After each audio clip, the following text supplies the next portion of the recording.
கரூருக்கு தமிழகத்தின் முதலமைச்சரான திரு C Joseph Vijay அவர்கள் நேற்று போயிருக்காரு. போய் ஒரு ஸ்பீச்சும் கொடுத்திருக்காரு. இப்போ இந்த கொடுத்த ஸ்பீச்ல எவ்வளவு பொய் இருக்கு அப்படின்னு டீகோட் பண்ண போறோம் இந்த பதிவுல.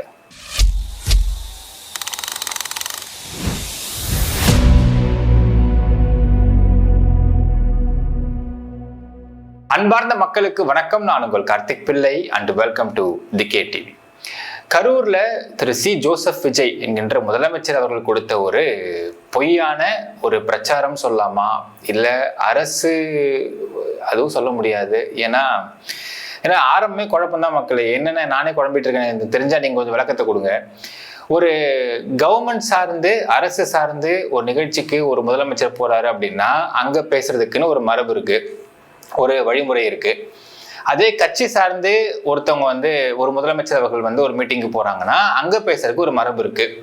ஏன்னா கவர்மெண்ட் சார்ந்து அரசு சார்ந்து போகிற இடங்கள்ல எனக்கு ஓட்டு போடுங்க அப்படின்னு பேச மாட்டாங்க. ஏன் பேச மாட்டாங்க அப்படின்னா அது ஒரு மொள்ளமாரித்தனம், திருட்டுத்தனம் அப்படின்னு நினைப்பாங்க. ஏன் நான் சொல்லிடுறேன்.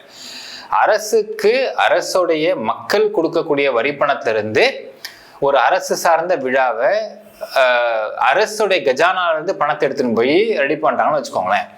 அந்த இடத்துல போயிட்டு முதலமைச்சர் அவர்கள், முதலமைச்சர்னா எல்லா மக்களுக்குமான முதலமைச்சர் தான், அங்க போய் என் கட்சிக்கு ஓட்டு போடுங்க அப்படின்னு பேசக்கூடாது. ஏன்னா அரசுடைய பணத்துல நாம பிரச்சாரம் பண்ணக்கூடாது அப்படிங்கிற ஒரு அடிப்படையான டிசிப்ளின் எல்லாரும் மெயின்டைன் பண்ணுவாங்க. இது வரைக்கும் பார்த்தவங்கல்ல.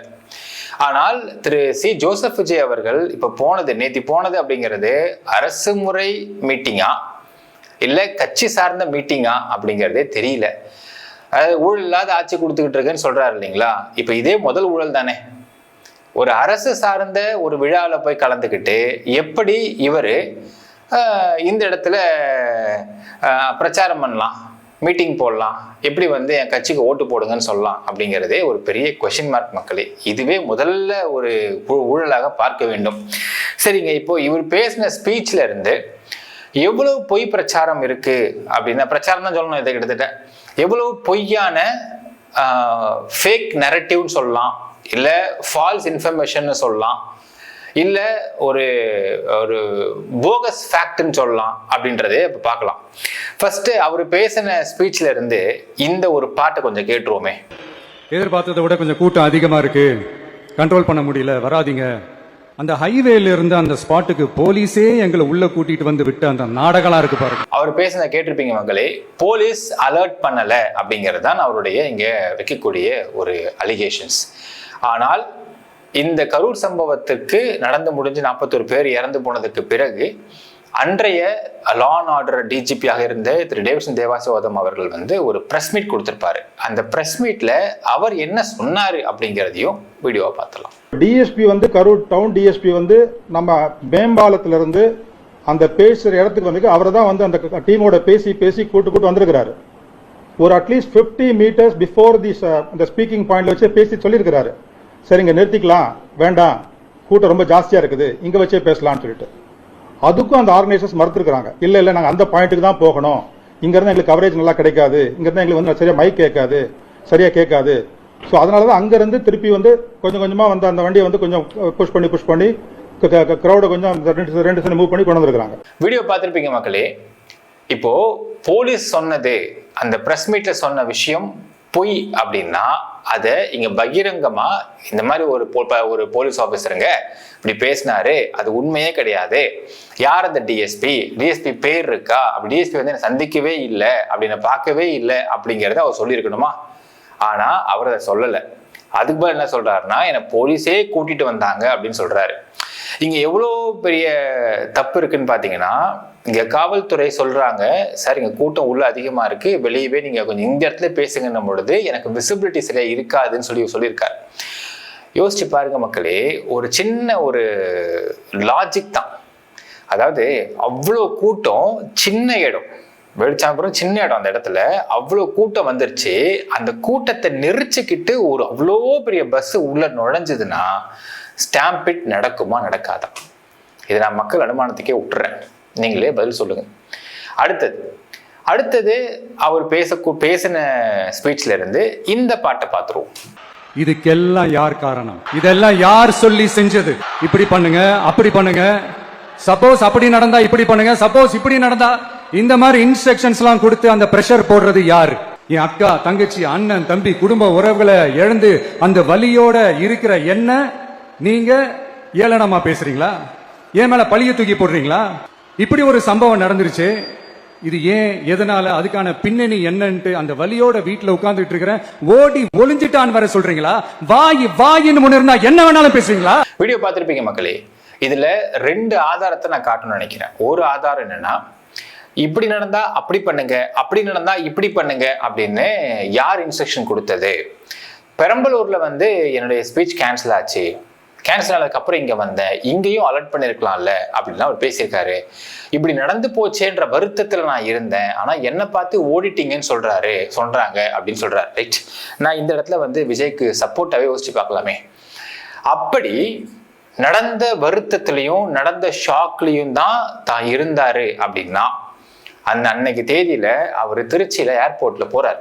போகும்பொழுது மொத்த மீடியாவும், அப்போ வந்து பலி எண்ணிக்கை 32, அப்போ மொத்த மீடியாவும் கூப்பிடுறாங்க, சார் சார் சார் ஏதாவது பதில் சொல்லுங்க சார் கூப்பிடுறாங்க. அப்ப திரும்பி நின்று இப்ப பேசுற வீரவசனம் தேவையில்லை. அவர் எவ்வளவோ நடிச்சிருப்பாரு சினிமாக்கள்ல, அது வேற விஷயம். இது உண்மையான அவர் ஃபீல் பண்றாருன்னு எடுத்துக்கலாமே. திரும்பி நின்று, சார் எனக்கு ஒண்ணுமே புரியல, எப்படி நடந்துச்சுன்னே தெரியல, எனக்கு ரொம்ப பதட்டமாகவும் ஷாக்காகவும் இருக்கு, எனக்கு என்னன்னே புரியாம முடிச்சுக்கிட்டு இருக்கேன் அப்படின்னு ஒரே ஒரு வார்த்தை பத்திரிகையை பார்த்து அவர் பேசியிருக்கலாம்ல. ஆனா அவர் என்ன பண்ணாரு அப்படிங்கிறத இந்த வீடியோவை பார்த்துருங்க.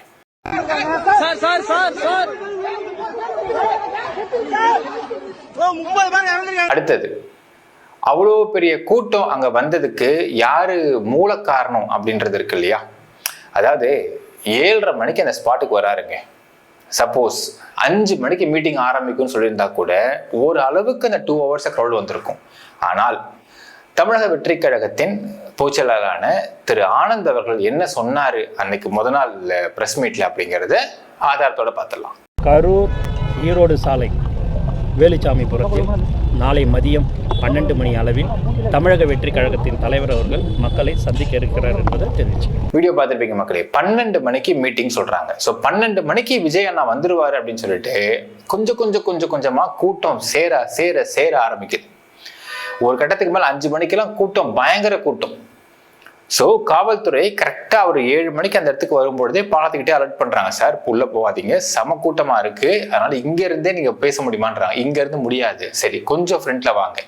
ஒரு 50-60 மீட்டர் தள்ளி இருந்து அந்த இடத்துல காவல்துறை எச்சரிக்கிறாங்க, சார் இங்க இருந்தே பேசிருங்க அப்படிங்கிற. இல்ல அங்க போனதான் எனக்கு வந்து விசிபிலிட்டி கிடைக்கும்னு சொல்லிட்டு அங்க போறாரு. அவ்வளோ பெரிய பஸ், ஏற்கனவே கூட்டம் நிறைஞ்ச இடத்துல கிடக்கு, அந்த இடத்த கூட்டத்தை நெரிச்சுக்கிட்டு அவ்வளோ பெரிய பஸ் உள்ள நுழைஞ்சதுன்னா ஸ்டாம்பிட் நடக்குமா நடக்காதா? அப்ப இதுக்கு காரண கர்த்தாக்கள் யாரு அப்படிங்கிற அனுமானத்தை நான் மக்கள்கிட்டே விட்டுறேன். அடுத்தது திரு சி ஜோசப் விஜய் அவர்கள் நேத்து பேசின வீடியோல இருந்து இந்த பகுதியை இப்ப பாத்துருவோம். மக்களே, நான் உங்களையே கேட்கிறேன், அன்னைக்கு அத்தனை கிரௌட் இருந்துச்சு, அந்த கிரௌடுக்கு தகுந்த மாதிரி போலீஸ் பாதுகாப்பு கொடுத்தாங்களா? கிரௌடுக்கு ஏத்த மாதிரியான போலீஸ் ப்ரொடெக்ஷன் அங்க போட்டாங்களா அப்படின்னு கேட்டிருக்காரு. சரிங்க, அதாவது இதே இடத்துல அது முன்னாடி வாரம் அதிமுக நடத்தின அந்த ஒரு மீட்டிங்க்கு எவ்வளவு போலீஸ் டெப்ளாய் பண்ணப்பட்டாங்க, இவருக்கு டெப்ளாய் பண்ணப்பட்டாங்க அப்படிங்கிறதெல்லாம் அன்றைய டிஜிபி கொடுத்த இன்டர்வியூல பேசியிருப்பாரு. அந்த வீடியோவும் பார்த்துடலாம். அடுத்ததாக பலர் கேட்டது வந்து காவல்துறையின் எண்ணிக்கை வந்து நீங்க வந்து ரொம்ப மிக குறைவாக போட்டுக்கலாம்னு சொல்லி கேட்டாங்க. அதாவது பொதுவாகவே நம்ம ஒரு கிரௌடுன்னு நம்ம அசஸ் பண்றோம்னா அது நாங்கள் ஒரு ஸ்கேல் எடுப்போம். அதாவது ஒரு லூஸ் க்ரௌட்னா அந்த இடத்துல வந்து ஒரு 10 ஸ்கொயர் ஃபீட்டில் ஒரு ஆள் நிற்கலாம். அடுத்து ஒரு ஸ்டாண்டிங் க்ரௌட்னா ஒரு 6லேருந்து 7 ஸ்கொயர் ஃபீட்டில் ஒரு ஆள் நிற்கலாம்.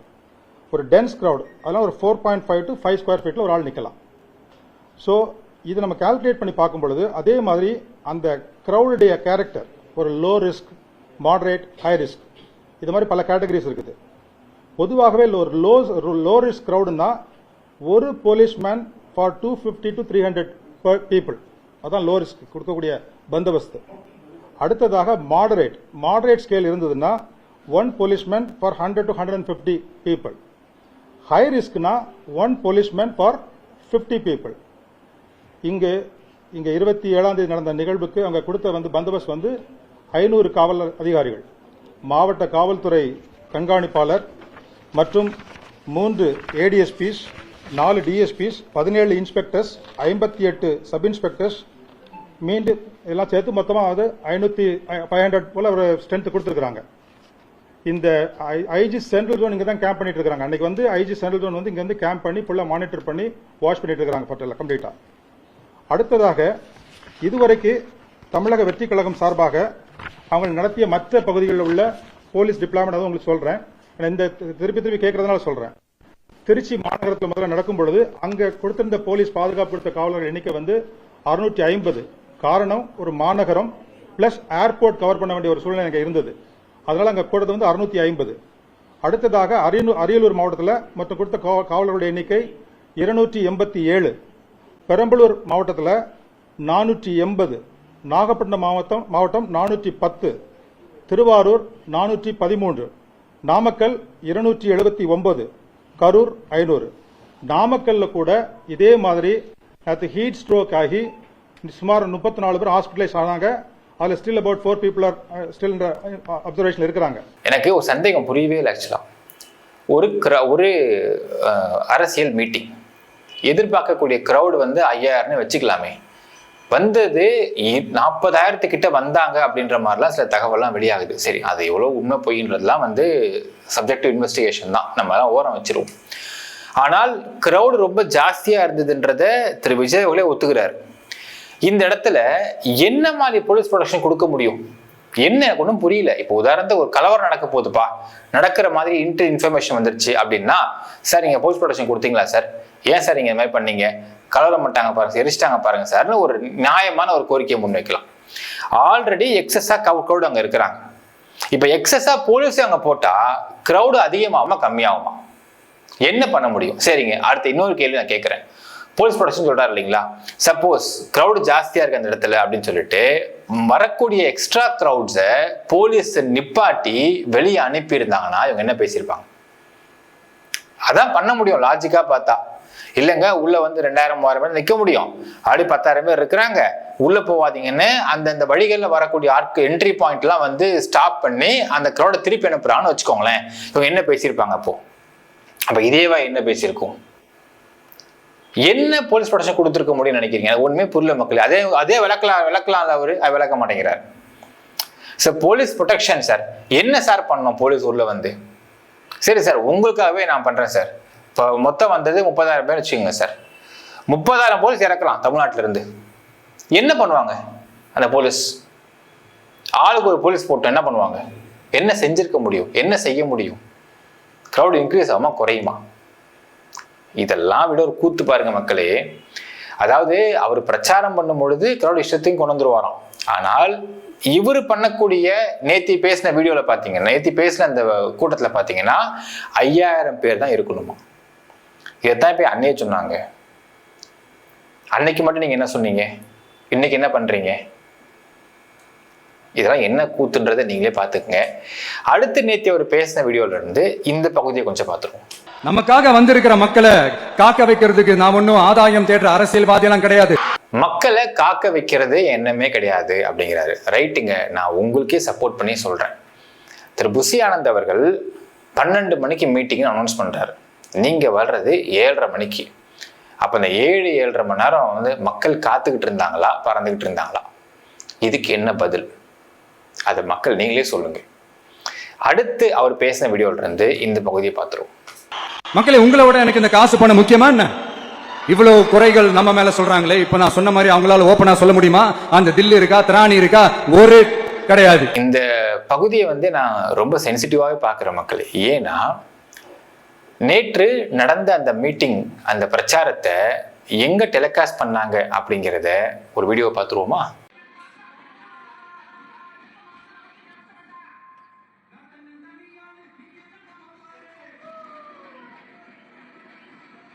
ஒரு அரசு பள்ளியில நல்ல விஷயங்களை பத்தி மக்களுக்கு குழந்தைங்க கற்றுக் கொடுக்கறதுக்காக, அது ஈஸியா புரிய வைக்கணுன்றதுக்காக இப்படி வந்து ஒரு செட்டப் இருக்கு. இந்த ஒரு விஷுவல் செட்டப்ல நேத்து இந்த பிரச்சாரத்தை டெலிகாஸ்ட் பண்ணிருக்கிறாங்க. சரிங்க, அப்ப இதுல இருந்து என்ன புரிஞ்சுக்க முடியும் அப்படின்னு பாத்தீங்கன்னா, இது வந்து ஒரு கட்சி பிரச்சாரம் கிடையாது, ஒரு அரசு நிகழ்ச்சி அப்படிங்கிறத புரிஞ்சுக்க முடியுது. அப்போ நேத்து விஜய் பண்ணது ஒரு மிகப்பெரிய ஊழல். ஒரு அரசு நிகழ்ச்சியில போய் ஓட்டு கேட்டிருக்காரு.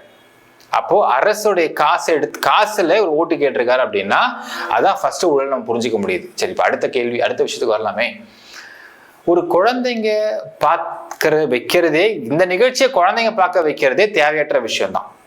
இது மட்டும் இல்லாம தாவேக்கா ஆட்சி வந்ததுக்கு அப்புறம் பாத்தீங்கன்னா நிறைய பள்ளிக்கூடங்கள்ல போய் விஜயோடைய போட்டோவை போய் மாற்றுறதும், அந்த ஏரியாவில் இருக்கக்கூடிய தாவேக்கா நிர்வாகிகள் பண்றதும் நம்ம நிறைய கேலி கூத்த பார்த்துருப்போம். என்னன்னா, இப்போ ஜென்சியை பிடிச்சாச்சு, அடுத்த ஜென் ஆல்ஃபா கிட்ஸ்லாம் இருக்கிறாங்க, அவங்களையும் நம்ம கேப்சர் பண்ணோம் ஓட்டுக்காக, கட்சியை ஸ்டெபிலைஸ் பண்ணுன்றதுக்காக இந்த வேலையை பார்க்குறாங்கன்றத புரிஞ்சுக்கிறோம். ஸ்கூலுக்குள்ள இந்த மாதிரி விஷயம் நடத்தக்கூடாதுன்னு சொல்லிட்டு நேற்று தான் ராஜ்மோகன் அவர்கள் ஒரு அறிக்கை வெளியிட்டிருக்காரு. சரிங்க, அப்போ ஸ்கூலுக்குள்ள வீடியோ போட்டு விஜய் அவரோட பேச்சை அங்க பப்ளிஷ் பண்ணலாமா, லைவ் விடலாமா? அது தப்பு இல்லையா? அதை விட கொடுமை, அவர் சொல்றாரு, நீங்க பார்த்திருப்பீங்க அவர் வார்த்தையை, எந்த டேஷுன்றாரு. இப்ப நாளைக்கு இதே மாதிரி அந்த பசங்களாம் பார்த்துட்டு எந்த டேஷும் அப்படின்னா அவங்க பெற்றவங்க கம்முன்னு இருப்பாங்க இல்லையா? அப்போ இதான் கற்றுக் கொடுத்துட்டு இருக்கிறீங்க ஸ்கூல்ல. நீங்க மாண்புமிகு அமைச்சர் ராஜ்மோகன் அவர்களே, ஸ்கூல்ல ஃபங்க்ஷன் நடத்தக்கூடாது கட்சிக்காரங்க அப்படின்னு சொன்னா மட்டும் பத்தாது, அங்க நடக்கக்கூடிய அந்த விஷுவல் செட்டப்ல இந்த மாதிரி வீடியோக்குள்ளேயும் போகக்கூடாது அப்படின்னு ஒரு அறிக்கை விடுவாரா? விடுறதுக்கு அவர் தைரியம் இருக்கா, திராணி இருக்கா? அப்ப இந்த குழந்தைங்க இந்த டேஷ் இதைத்தான் கத்துக்கணும், அப்படித்தானே? இதெல்லாம் என்ன மாதிரி கூத்து? அப்ப இந்த கவர்மெண்ட்ஸ்ல படிக்கக்கூடிய குழந்தைங்க என்ன மாதிரி வார்த்தைகளை கத்துக்க போகுதுங்க இந்த வீடியோ கான்ஃபரன்ஸால, இந்த ஒரு லைவால அப்படிங்கிறதெல்லாம் நான் இதுக்கு ஓட்டு போட்ட மக்கள் அனுமானத்துக்கே நான் விட்டுறேன்.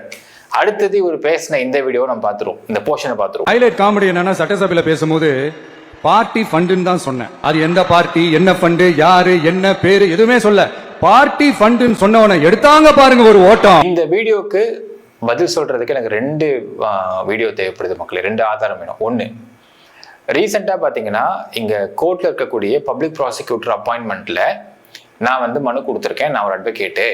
ஆனால் என்னை இன்டர்வியூ கூட கூப்பிடாம வேற ஆள் செலக்ட் பண்ணிருக்கிறாங்க, எந்த அடிப்படையில் செலக்ட் பண்ணாங்க அப்படிங்கிறது தெரியல அப்படின்னு சொல்லிட்டு தாவேக்காவை சேர்ந்த ஒரு பெண் அட்வொகேட் விங்கில் இருக்கக்கூடிய ஒரு வழக்கறிஞர் ஹைகோர்ட்ல ஒரு பெட்டிஷன் போட்டாங்க. அதற்கு பிறகு ஒரு பிபி அப்பாயின்மெண்ட்லையும் 5 லட்சம் ரூபாய் 25 lakh rupees வரைக்கும் லஞ்சம் கொடுக்கப்பட்டது அப்படின்ற மாதிரியான செய்தியெல்லாம் வெளியாச்சு. ஸோ அப்படி வெளியான செய்தி ஆத்தென்டிகேட்டடான செய்தியா அப்படின்னு பார்த்தா ஆமா. ஏன்னா இந்த பெண் வழக்கறிஞர் கொடுத்த புகாரு அதை வச்சு மேட்ச் பண்ணி பார்க்கும் பொழுது ரிலேட் ஆகிற மாதிரி தான் இருக்கு. சரிங்க, அப்போ விஜய் அவர் சொல்றது கரெக்டு தான். தாவேக்காவில் பார்ட்டி ஃபண்ட்லாம் கிடையாது. தாவேக்காவில் இருக்கிறது பார்ட்டி மெம்பர்ஸ் ஃபண்டு மட்டும்தான். கரெக்டுங்களா? பார்ட்டிக்கும் காசு வாங்க மாட்டோம், பார்ட்டி மெம்பர் காசு வாங்குவாங்க. இதான் சொல்ல வர விஷயம், நான் புரிஞ்சுக்கிறேன். இப்போ அடுத்தது இன்னொரு விஷயம் ஒன்று இருக்கு. சட்டமன்றத்தில் திரு உதயநிதி ஸ்டாலின் அவர்கள் பார்ட்டி ஃபண்டுன்னு சொன்னதுக்கு அப்புறம் அவர் எழுந்து ஓடினாங்க அப்படின்னு சொல்றாரு இல்லைங்களா? இது நிறைய பேர் தப்பா தான் புரிஞ்சு வச்சிருக்கிறாங்கன்னு நினைக்கிறேன். ஏன்னால் அதை இன்டரப்ட் பண்றார். இன்டரப்ட் பண்ணும்போது சபாநாயகர் இல்ல குறுக்கீடு பண்ணாதீங்க அப்படிங்கிறார். அப்போ என்ன சொல்றாரு எதிர்க்கட்சி தலைவர் உதயநிதி சொல்றாருன்னா, எங்க நேத்தி சட்டசபை முடிஞ்சுன்னு சொன்னீங்க, நாங்கெல்லாம் கிளம்பி போயிட்டோம், அதுக்கப்புறம் ஒரு அமைச்சர் பேசிக்கிட்டு இருக்காரு. இப்ப அதை நீங்க கெசட்ல ஏத்துறீங்க அப்படின்னா அதற்கு எதிர்வாதம் எங்க சைட்ல இல்லவே இல்லை. அது என்ன மாதிரியான போக்கு? இப்போ முதலமைச்சர் அவர்கள் பேசிக்கிட்டு இருக்காரு, அதுக்கு நாங்க குறுக்கீடு பண்ணா இந்த குறுக்கீடு நீங்க பண்ணாதீங்க, உட்காருங்க, அது தப்பா இருந்தா லாஸ்டா நான் வெரிஃபை பண்ணிட்டு நான் அதை கரெக்ட் பண்றேன்னு சொல்றீங்க. இப்போ நேத்தி நடந்ததும் இன்னைக்கு நடக்கிறதும் ஒருதலை பட்சமா இருக்கு அப்படிங்கறதுனாலதான் எழுந்து போனாங்களே தவிர பார்ட்டி ஃபண்ட் எழுந்து போல அப்படிங்கிறத நான் சொல்லலைங்க. வீடியோ ஆதாரம் இருக்கு, வீடியோ பார்க்கலாம். நேற்று நான் பேசும்போது சில அமைச்சர்கள் குறுக்கிட்டு பேசினாங்க, அதற்கு நீங்க அனுமதி கொடுத்தீங்க. அதே மாதிரி இன்னைக்கு முதலமைச்சர் பேசும்போது சில வார்த்தைகள், தவறான வார்த்தைகள் பேசுறாரு. அவர் பார்ட்டி ஃபண்ட் அப்படின்னு சொல்லியிருக்கிறாரு. அவர் அமைச்சர் அந்த பார்ட்டி ஃபண்ட் எந்த பார்ட்டின்னு கூட சொல்ல தைரியம் இருந்தா சொல்லுங்க, நாங்க அதெல்லாம் ஃபேஸ் பண்ண தயாரா இருக்கோம். எதையும் ஆதாரத்தோடு எதையும் பேசுங்க. பேரவைத் தலைவர் அவர்களே, நேற்று நான் பேசி முடிஞ்சோடனே நீங்க அவை முடிஞ்சிருச்சுன்னு சொல்லிட்டீங்க. நாங்கெல்லாம் வீட்டுக்கு போயிட்டோம். வீட்டுக்கு போய் டிவி போட்டு பார்த்தா அங்க இன்னொரு அமைச்சர் இன்னும் பதில் சொல்லிட்டே இருந்திருக்கிறாரு. அதுக்கெல்லாம் நாங்க இப்ப என்ன பதில் இது, என்ன மரபு இது? நீங்க இப்ப பேசிக்கிட்டே இருப்பீங்களா? நாங்க பாத்துக்கிட்டே இருக்கணுமா? அதே மாதிரி இன்னைக்கு முதலமைச்சர் அவர்கள் பேசும்போது நாங்களும் அமைதியா கேட்டுட்டு தான் இருந்தோம். ஆனா சில கருத்துக்கள் அவர் பேசும்போது அதை நாங்க அனுமதிக்க முடியாது. ஆதாரத்தோடு ஏதாவது பேசணும்னா, குற்றச்சாட்டுகள் சொல்லும் போது ஆதாரத்தோடு சொன்னீங்கன்னா அதை நாங்க ப்ரூவ் பண்றதுக்கு தயாராக இருக்கணும். மாண்புமிகு உறுப்பினர் அவர்கள் இருங்க. நேற்று மாண்புமிகு எதிர்க்கட்சி தலைவர்கள் பேசியதும் மாண்புமிகு பொதுப்பணித் தலைவர்கள் பேசியதும் ஆதாரம் இல்லாமல் பேசக்கூடாது என்று நான் சொன்னேன். ஆய்வு செய்து நீக்கப்பட வேண்டியது நீக்கும் என்று சொன்னேன். இப்போது மாண்புமிகு முதல்வர் அவர்கள் பேசி முடிக்கட்டும். நீங்கள் கூறிய கருத்துப்படி அதில் ஆதாரங்கள் இல்லாத குறிப்பாக இருந்தால் அதை நீக்குவதற்குரிய உரிமை எனக்கு இருக்கிறது. ஆய்வு செய்து நான் நடவடிக்கை எடுப்பேன். இப்போது முதலமைச்சர் அவர்கள் பேசலாம். அது ஒரு விஷயம் என்னன்னா, இங்க ஊழல் அப்படிங்கிறது திமுக எல்லாம் பண்ணவே இல்லையா அப்படிங்கிற அடுத்த கேள்வி இருக்கும். நம்ம ஒரு விஷயம் இங்க ஓப்பனா ஒத்துக்கணும், ஊழல் இல்லாமல் அரசியல் கிடையாது. இதை தாவேக்காலையும் நம்ம ஈஸியா புரிஞ்சுக்க முடியும். என்னன்னா, தாவேக்காவுடைய நிழல் முதல்வர் அப்படிங்கிறாங்க அவருக்கு பேரு, அமைச்சர் திரு ஆதவ அர்ஜுனா அவர்கள் சொல்றாங்க. சரிங்க, இப்போ அவர் இந்த தாவேக்கால சேர்றதுக்கு முன்னாடியும் சரி, தாவேக்கால சேர்ந்ததுக்கு அப்புறமும் சரி, அவர் பேசின வீடியோஸ் எடுத்து பாருங்க. தலித் ஆதரவாளர், அம்பேத்கருடைய மிகப்பெரிய ஃபாலோயர் அப்படின்னு தான் அவர் பேசியிருப்பார். ஸோ என்ன புரிஞ்சுக்க முடியுதுன்னா, இங்க தலித்துடைய ஓட்டுகள் அதிகம், அதை கேப்சர் பண்றதுக்கு விஜய் மாதிரியான ஒரு பவர்ஃபுல் பர்சனை வச்சுட்டு கேப்சர் பண்ணுன்றதா அவருடைய ஸ்ட்ராட்டஜியா இருந்திருக்குன்றதை புரிஞ்சுக்க முடியுது. பட் இது அவுட்லைண்டா பாருங்க, உண்மையாலுமே தலித்தோட ஆதரவாளர் அவரு தலித்துடைய மேம்பாட்டுக்கு மட்டும்தான் அரசியலுக்கு வந்தார்ன்ற மாதிரி பேசியிருப்பாரு இந்த மற்ற இன்டர்வியூஸ்லாம். இங்க தலித் சமுதாயம், அந்த சமுதாயம் வளர வேண்டும், அவங்கள மேம்படுத்த வேண்டும், இதான் அம்பேத்கர் சொன்னாருன்ற மாதிரி தான் அவர் பேசியிருப்பார். இப்போ வின் பண்ணிட்டாரு, எம்எல்ஏ ஆயிட்டாரு, மினிஸ்டர் ஆயிட்டாரு. என்ன மினிஸ்டர் ஆயிருக்காரு? பொதுப்பணித்துறை மினிஸ்டர் ஆயிருக்காரு. ஆக்சுவலா என்ன பண்ணணும் அவரு? சமூக நீதித்துறை வாங்கணுமா? இப்போ சமூக நீதித்துறை யார்கிட்ட இருக்கு? திரு வன்னியரசு கிட்ட கொடுத்துருக்காரு. ஏன் அந்த மாதிரி கொடுத்துருக்காங்க? இப்போ உண்மையாலுமே தலித் மேம்பாட்டுக்கு நான் தாங்க பாடுபட போறேன், எனக்கு தாங்க அந்த ஆசை இருக்கு, நான் அம்பேத்கரை படிச்சு கரைச்சி குடிச்சு வச்சிருக்கேங்க, அதுதாங்க ஆசை, அது என்னுடைய தீரா ஆசையா தாங்கன்னு ஆதரவு சொல்றாருன்னு வச்சுக்கோன்னா, அவர் என்ன பண்ணணும்? பொதுப்பணித்துறை வேண்டாங்க, மற்ற எதுவுமே வேண்டாம், எல்லாம் மற்றவனு கொடுத்துருங்க, எனக்கு சமூக நீதித்துறை கொடுங்க, தலித்துடைய மேம்பாட்டுக்கு நான் பாடுபட போறேன்னு சொல்லணுமா இல்லையா? ஏன் பொதுப்பணித்துறை எடுத்திருக்காரு? எல்லாருக்கும் தெரியும், இங்க ஒரு சில மினிஸ்ட்ரிஸ்ல நல்ல காசு பொருள். அப்போ இங்க ஊழல் இல்லை அப்படின்னு இவங்க சொல்றது உண்மையாக இருந்தால், ஆதவ அர்ஜுனா ஏன் பொதுப்பணித்துறை எடுத்திருக்காரு அப்படிங்கிறதுக்கான விளக்கத்தை கொடுக்க முடியுமா? அதை கொடுத்தா நம்ம ஏத்துக்கலாம். இங்க எந்த கட்சியும் ஊழல் இல்லாம கிடையாது மக்களே, எல்லா கட்சிக்கும் ஊழல் இருக்குது. என்னன்னா, இவங்க இப்பதான் வந்திருக்கிறாங்க, இப்போ போகதான் என்னென்ன பண்றாங்கன்றது நம்ம தெரிய வரும். இதுவரை திட்டங்கள் எதுவும் அறிவிக்கப்படலை. இதுவரையில் நல்ல திட்டங்கள் அறிவிக்கப்பட்டு டெண்டர் விடப்பட்டு அந்த திட்டங்கள் மூலியமா என்ன பண்ணியிருக்காங்க, எவ்வளவு கொடுத்துருக்காங்க டெண்டர் அப்படிங்கிறதுலாம் ஆர்டிஐ போட்டு வாங்குறதுக்கு இது நடக்காம இருக்கு. எதுவும் அது நடந்ததுக்கு பிறகுதான் இவங்க எப்படிப்பட்ட நபர்கள் அப்படின்னு தெரிய வரும். ஆனா ஒரு விஷயம் என்னன்னா, இங்க ஆதவ அர்ஜுனா அவர்கள் ஏன் பொதுப்பணித்துறை எடுத்துக்கிட்டாரு? ஏன் கொடுக்கப்பட்டுச்சு? ஏன் சமூக நீதி பாடுபடதான் ஆசைப்பட்டாரு அவரு? தலித் மேம்பாட்டுக்கு பாடுபடுறதா இருந்தா ஏன் பொதுப்பணித்துறை எடுத்திருக்காரு இப்படிங்கிறதுக்கான விளக்கத்தை அவர் கொடுப்பாரா? அவர் கொடுத்தா நம்ம ஏத்துக்கலாம், அப்போ ஊழல் நம்ம எடுத்துக்கலாம். அடுத்தது, நேத்தி அவர் பேசின வீடியோக்கள் இருந்து இந்த ஒரு போர்ஷனை பார்த்துருவோம். லஞ்சம்லாம் ஒழிக்க முடியாது, ஊழல்லாம் ஒழிக்க முடியாது, அதெல்லாம் பிளட்டிலேயே ஊறி போய் இருக்கு அப்படின்னு சொன்னவங்க போய் ஒவ்வொரு கவர்மெண்ட் ஆபீஸா பாருங்க, ஒரு பைசா லஞ்சம் இல்ல, ஒரு பைசா ஊழல் இல்ல. கவர்மெண்ட் ஆபீஸ்ல ஒரு பைசா லஞ்சம் இல்ல அப்படின்னு சொல்றாரு. ஸோ சங்கர் படம் சீக் மாதிரி சொல்லிட்டு இருக்காரு. ரைட், சந்தோஷம் அப்படி இல்லைன்னா. ஆனால் இப்போ நான் ஒரு வீடியோ போடுறேன். இது மாநகராட்சியில் நடக்கக்கூடிய டெண்டர் எடுக்கக்கூடிய அந்த அசோசியேஷனுடைய தலைவர் பேசியிருக்காரு. அவர் என்ன பேசியிருக்காரு அப்படிங்கிறதுல நீங்க பார்க்கலாம். கரப்ஷன் கிடையாதுன்னு சொன்னால் மேலே கொடுக்குறது தான் கிடையாது, இங்கேயும் ஆஃபீஸுங்க வாங்குறதெல்லாம் வாங்கி தானே இருப்பான். இல்லைன்னா இப்போ 4 நாள் அவன் ஒருத்தன் கையெழுத்து போடுறதுக்கு வரமாட்டான். இது தடுப்பாப்பில் நாளைக்கு போகிறேங்க, நாளைக்கு வரேங்க, நாளைக்கு போடுறேங்கன்னு அவன் கேட்க முடியாது இல்லையா? மிஞ்சி கேட்டிங்கன்னா எனக்கு 4 நாள் லீவ் போட்டு போயிடுவான், இல்லை உடம்பு சரியில்லை ஆடுவான். நாங்கள் என்ன, எனக்கு ஒரு நாளும் ரொம்ப முக்கியம் இல்லை. இன்ட்ரெஸ்ட் பேங்க்கில் வட்டி ஏறினே இருக்கும், அட சனி ஓய்ஞ்சு போகிறேன், அப்படி இல்லைன்னா இது சொத்தை அது சொத்தைன்னு சரி ஆஃபீஸர் நினச்சாங்கன்னா என்ன சாக்கு வச்சாவது இது பண்ணலாம்ல. இப்போது ஒரு விஷயம் புரிஞ்சுக்க முடியுது, அரசு ஊழியர்கள்ல கிட்ட லஞ்சம் அப்படிங்கிறதுலாம் ஒழியலை அப்படின்றத புரிஞ்சுக்க முடியுது. சரிங்க, அரசு ஊழியர்கிட்ட ஒழியலன்னு சொல்றீங்க, ரைட்டு, ஆனா ஊழல் ஒழிஞ்சிருக்குங்கன்னு சொல்றாருன்னு வச்சுக்கோங்களேன். நேத்து ஒரு பெண்மணி பேசியிருக்காங்க, அந்த வீடியோ கொஞ்சம் பார்த்துருவோம். வீடு கட்டிட்டு இருக்கேன் புதுசா, அந்த வீடு கட்டுறதுனால ஒரு பிரச்சனை, அந்த முன்னாடி தலை வந்துச்சு அப்படின்னு சொல்லிட்டு பிரச்சனை பண்ணாங்க. சரி, அதையும் சால்வ் பண்ணி எல்லாம் முடிச்சுட்டு மறுபடியும் தலை ஊற்றும் போது ராகுல்ன்ற பையன் டிவிகே கட்சி இருக்கானா, நான் புதுசா நிர்வாகத்துல உட்காந்துருக்கேன், எனக்கு நீ பணம் கொடுத்தா தான் வீடு கட்ட முடியும் அப்படின்னு சொல்லிட்டு எங்களை 3 நாளா நான் மிரட்டுறாங்க.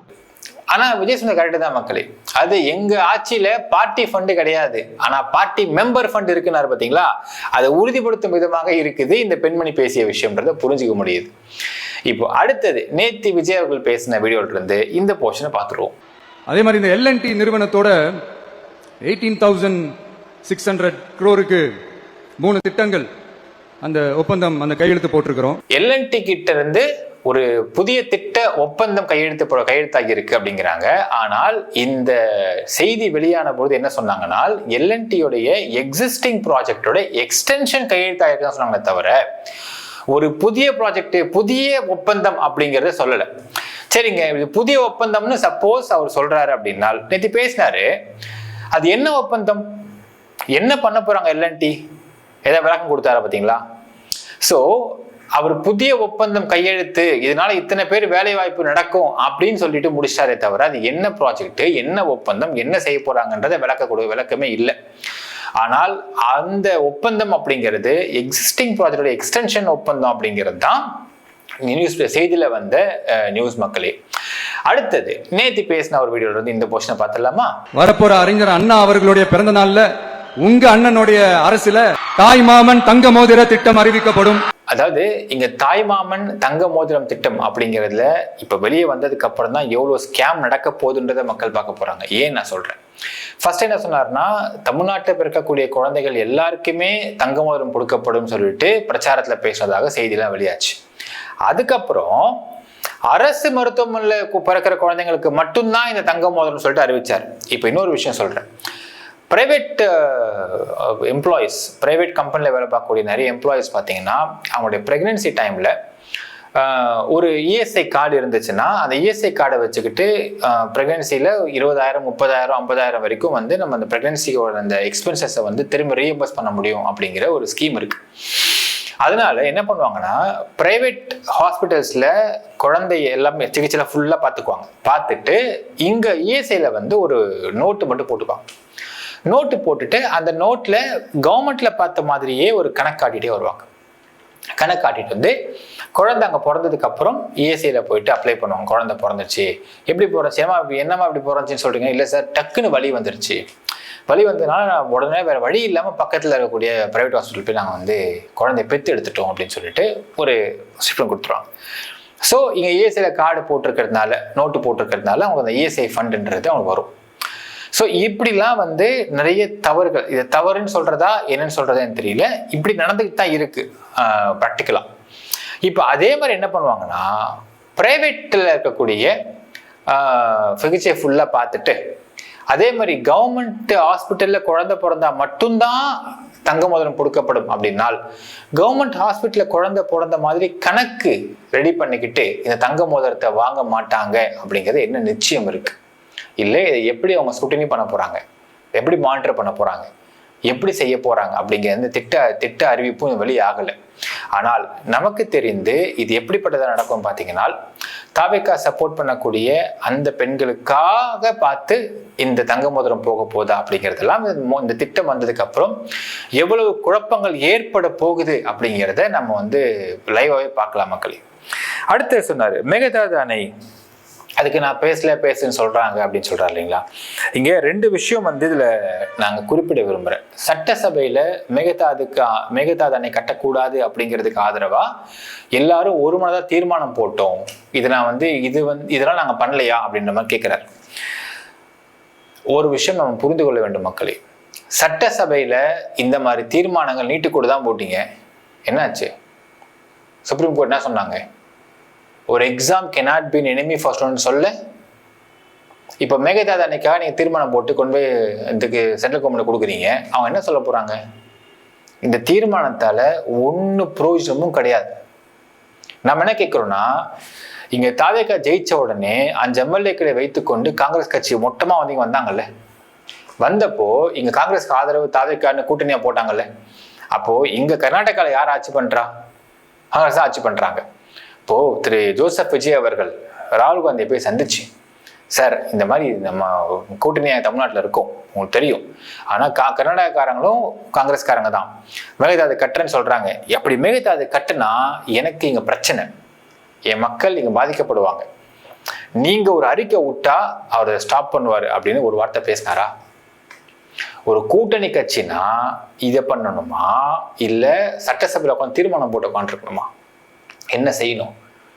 எங்க தட்டினா எப்படி ஆஃப் ஆவாங்க அப்படிங்கறத பார்க்க வேண்டியது பார்க்கறது ஒரு முதலமைச்சருக்கு அழகா, உட்காந்து நேம் சேக்கு தீர்மானம் போறது முதலமைச்சருக்கு அழகா?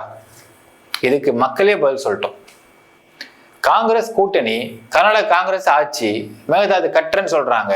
நேரா போய் ராகுல் காந்தியை பார்த்து, சார் இப்படி பண்ணா பிரச்சனை வந்துடும், நல்லா இருக்காது சார், நீங்க சொல்லுங்க, ஒரு அறிக்கை விடுங்கன்னு சொல்லி அங்க ஆஃப் பண்றது தான் ராஜதந்திரமா, இல்ல உட்காந்து அறிக்கை ஒரு ராஜதந்திரமா? இதை மக்கள் நம்மளுக்கு நான் விட்டுற மக்களே. அடுத்தது அவர் பேசிய வீடியோல இருந்து இந்த ஒரு சின்ன பிட்டை பார்த்துருவோம். எலெக்ஷன்ல ஓட்டுக்கு காசு கொடுக்கிற அந்த கலாச்சாரத்தை, அந்த கல்ச்சரை அடிச்சு நொறுக்கிறோம். ஓட்டு காசு தர கல்ச்சர் உடஞ்சிருக்குன்னு பேசியிருக்காரு. சரிங்க, சேலத்துல இதே தாவேகா எம்எல்ஏவா நின்ன சட்டமன்ற உறுப்பினர் நின்ன கேண்டிடேட் வந்து ஓட்டுக்கு 2000 காசு கொடுத்துருக்காரு அப்படின்னு அந்த கட்சி கூட்டத்திலே பேசின இந்த வீடியோவையும் பார்த்துருவோம். நான் பார்க்கறதுல ஒரு 3 விஷயங்கள், 3 பெர்ஸ்பெக்டிவ்ஸ் தான். அதான் நம்ம தோல்விக்கான காரணம். ஃபர்ஸ்ட் மெயின் ரீசன் வந்து நம்ம சேலம் மேற்கு அவர் வந்து ஆல்மோஸ்ட் எல்லா இடத்துலையுமே வந்து 100% அமௌண்ட் கொடுத்தாரு, 2000 அமௌண்ட் கொடுத்தாரு. அதனாலேயே நமக்கு வந்து கடைசி 2 நாள் டோட்டலாக டேமேஜ் ஆச்சு. நம்ம ஒர்க் பண்ண விஷயமா மட்டும் சரி, நான் மக்கள்கிட்ட போய் சேர்த்து நான் எல்லா நல்ல விஷயமும் சொன்னோம், திட்டங்களை சொன்னோம், முடிஞ்சளவுக்கு கொண்டு போய் சேர்த்தோம். ஆனால் அது எல்லாமே கடைசி 2-3 நாளில் ஃபெயிலியர் ஆச்சு, டோட்டல் ஃபெயிலியர். அதனாலே கிட்டத்தட்ட நம்ம ஒரு 5000-6000 ஓட்டு போயிருக்கும். அதுக்கு மேலே கூட போயிருக்கலாம். நான் மினிமமாக சொல்றேன். இன்னொரு விஷயம் இல்லைங்க, அங்கங்க கொடுத்துட்டாங்க தெரியாம, பெரும்பான்மையா காசு கொடுக்கறது குறைஞ்சிருக்கு அப்படின்ற கிளைமை வந்து அவங்க எடுத்துக்கலாமே. அதையும் நம்ம வந்து பார்ஷியலாக அக்செப்ட் மக்களை. ஏன் தெரியும் நான் சொல்றேன், பல இடங்கள்ல தாவேகாவுக்கு எம்எல்ஏவா நின்ன யாரும் பிரச்சாரத்துக்கே போகல. அங்க திமுக அதிமுக கேண்டிடேட்ஸ் கிட்ட இருந்து பணத்தை வாங்கிட்டு பிரச்சாரத்துக்கே போகல அப்படிங்கிற குற்றச்சாட்டு நிறைய வெளியாச்சு. பிரச்சாரத்துக்கு போனதான் பணம் கொடுக்க முடியும், எப்படி போகலாம் பணம் தர முடியும் மக்களே? அந்த கிளைம் நம்ம கண்டிப்பா அக்செப்ட் பண்ணி தான் ஆகணும். ஸோ தாவேகாவில் எம்எல்ஏவா நின்னவங்க தான் ஜெயிக்கவே மாட்டோம், சும்மா எம்எல்ஏ கொடுத்துட்டாங்கன்னு சொல்லிட்டு பிரச்சாரத்துக்கே போகாம ஜெயிச்சதுக்கு அப்புறம் நம்மளா ஜெயிச்சிட்டோம், ஐயோ அப்படியா அப்படின்னு கண்ணை திறந்து பார்த்த பல பேர் இருக்கிறதா வெளியாச்சு செய்தியெல்லாம். ஸோ அப்படி இருக்கும்பொழுது ஓட்டு காசு கொடுத்துருக்க முடியாதுதான், வாய்ப்பே இல்லை தான். நம்ம அந்த கிளைமை கண்டிப்பாக அக்செப்ட் பண்ணி தான் ஆகணும் மக்களே. ஸோ இப்போ ஒரு விஷயம் நீங்க பார்க்கணும், நேத்தி திரு ஜோசப் விஜய் அவர்கள் கொடுத்த அந்த ஒரு ஸ்பீச்ல இருந்து எத்தனை பொய்கள் கொடுத்துருக்காரு, பொய் பேசியிருக்காரு அப்படிங்கிறத நம்ம பார்க்கும் பொழுது ஒரு படத்துல கவர்மெண்ட் சொல்லுவாரு பாருங்களேன், இந்த காமெடி தான் ஞாபகம் வருது. தம்பி, ஒரு மனுஷன் போய் பேசலாம், ஆனா ஏக்கர் கணக்கில் எல்லாம் பேசக்கூடாது.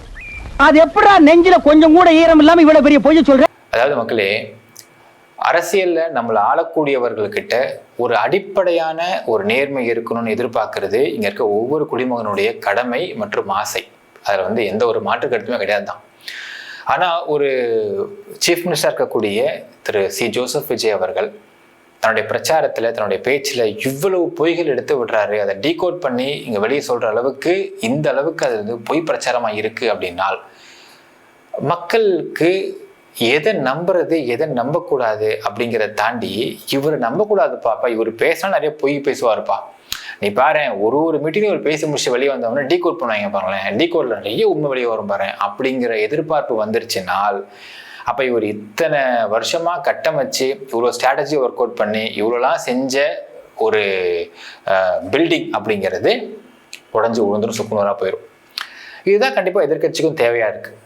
நீங்க பேசுங்க சார், சிஎம் சார், நீங்க பேசுங்க, பேசினா தானே நிறைய தப்பு நீங்க பொய்யா சொல்லுவீங்க, அப்பதானே வச்சு அரசியல் பண்ண முடியும், அப்பதானே வச்சு உண்மையை மக்கள்கிட்ட சொல்ல முடியும், அப்பதானே உங்க பிம்பம் என்னன்றத மக்கள்கிட்ட உடைக்க முடியும் அப்படின்றத எதிர்பார்த்துக்கிட்டு இருக்காங்க எதிர்கட்சிகள்லாம். அப்போ இதை எழுதி கொடுக்கறவங்க தப்பா, இல்ல இதை எழுதி கொடுத்து இவர் இதை பார்த்து அக்செப்ட் பண்ணி பேசுறது தப்பா, இல்ல இப்படி எழுதி கொடுக்க கேட்கிறாரா திரு விஜய் அவர்கள், இல்ல ஒருவேளை இந்த நிர்வாகம் இப்படி நடந்துகிட்டு இருக்குன்னு இவர் நம்புறாரா? எதுவுமே தெரியல மக்களே. என்ன நினைக்கின்றதை கமெண்ட்ல மென்ஷன் பண்ணுங்க. நன்றி, வணக்கம்.